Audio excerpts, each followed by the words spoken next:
अपनी जुबान तालीम भी दियो और अपने बालों को तरबियत भी दियो ते अपनी जुबान ते साकू मान करना चाहिए।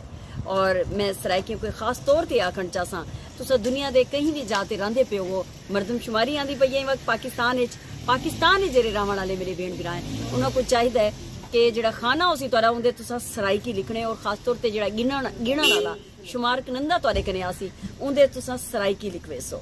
और सराइकी जड़े हैं वो अपनी जुबान ते मान भी करेंदे और साकू हमेशा असा अपनी जुबान नाल हैं साडे नींगर जड़े इंदे च वध चढ़ के कम करेंदे पेन। और अज दे दी दे वास्ते मेरे सनीहे जड़े हैं तुहाडे वास्ते खास तौर पर हैं जीवे जीवे जीवे सराइकी। अपनी जुबान तालीम भी दियो और अपने बालों को तरबियत भी दियो ते अपनी जुबान ते साकू मान करना चाहिए।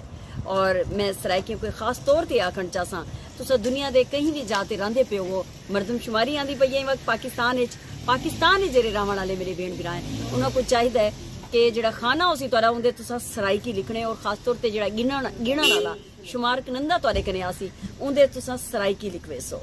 और सराइकी जड़े हैं वो अपनी जुबान ते मान भी करेंदे और साकू हमेशा असा अपनी जुबान नाल हैं साडे नींगर जड़े इंदे च वध चढ़ के कम करेंदे पेन। और अज दे दी दे वास्ते मेरे सनीहे जड़े हैं तुहाडे वास्ते खास तौर पर हैं जीवे जीवे जीवे सराइकी।